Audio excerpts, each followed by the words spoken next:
Alrighty then. Thank you for tuning in. I'm Matthew Baker of Beautiful New York Tours. When you come to New York, you're going to have a lot of questions. Everyone does. There are things you've always wanted to know. There are things that you will learn that make you say, why is that? And there are questions that pop into your head, and not knowing the answers haunts you. So, I would like to share with you 3 of the most popular questions that I receive when I am on tour. One is, what would an apartment cost me in this neighborhood? Well, my favorite answer to that is, if you have to ask, you can't afford it. No question about it, New York is an expensive city. I live in the neighborhood of Astoria, Queens. I pay a little over $2,000 a month for a 2-bedroom apartment with my wife and daughter. The same apartment would cost me double that if I lived in Greenwich Village. However, it might cost me a little less if I lived further away, closer to the Nassau County border. Everything depends on location. Location. But that's not the only issue. Obviously, square footage is an issue. I'm not good with square footage. I hear numbers and they don't generate any images in my head, but a lot of people tend to think in terms of the numbers of square feet.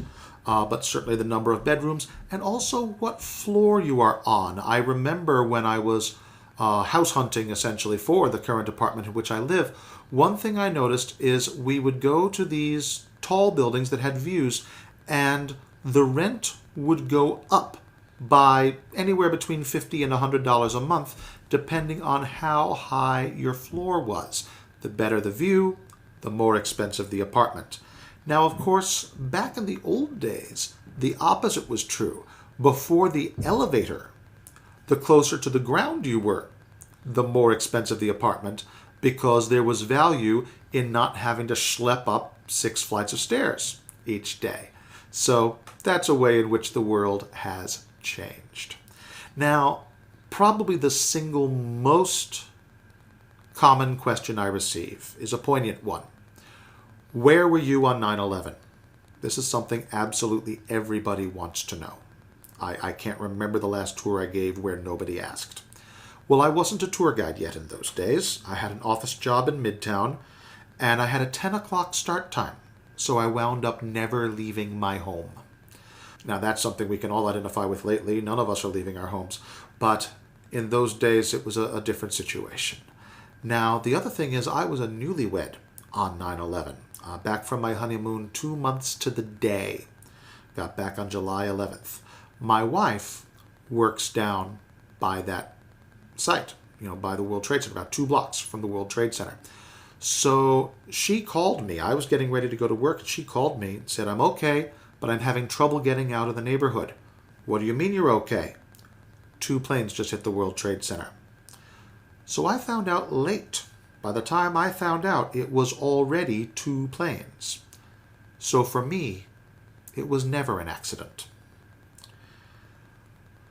The third question that I always receive on tour, and it's a fun one, far more fun than the last one, is why is New York called the Big Apple?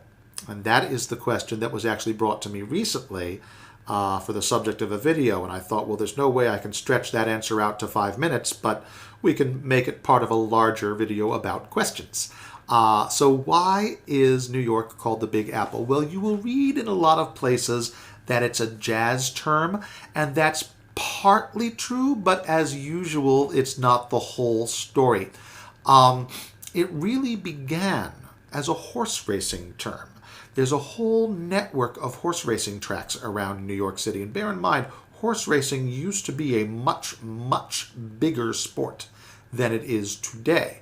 So you've got, the Belmont out on Long Island. You've got Saratoga Springs upstate. You've got Monmouth down in New Jersey. You've got the Aqueduct here in New York City itself. There's a lot of racetracks, and there was a time when if you were an owner, a jockey, a trainer, what have you, you could make a healthy living in the racing business right here in New York City. Well, what is a treat you give a horse? An apple. What do you give a horse when he wins in New York? The Big Apple. And that is actually where it began. But the jazz story that you're likely to hear does have some truth to it. Once the phrase was already established in the world of horse racing, itinerant jazz musicians kind of took it over. So they popularized it, but they didn't invent it. If you ride the rails on your way from one city to another playing jazz, well, you know that the best paying jazz clubs are in New York. New York was built on money, so that was no surprise. You're riding from New Orleans to Memphis to St. Louis to Chicago to Kansas City, and you ask your friends, so where are you playing next? I'm playing in New York. Oh, really? You're playing the Big Apple.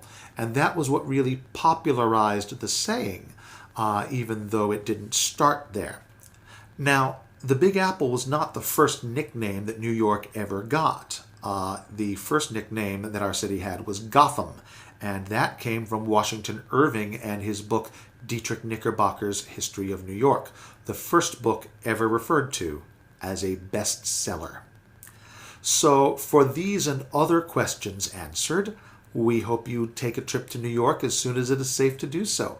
Please check me out at Beautiful New York Tours. You can search Beautiful New York Tours on Facebook or email me at baker.tours@yahoo.com. Again, that is baker.tours@yahoo. Thank you very much.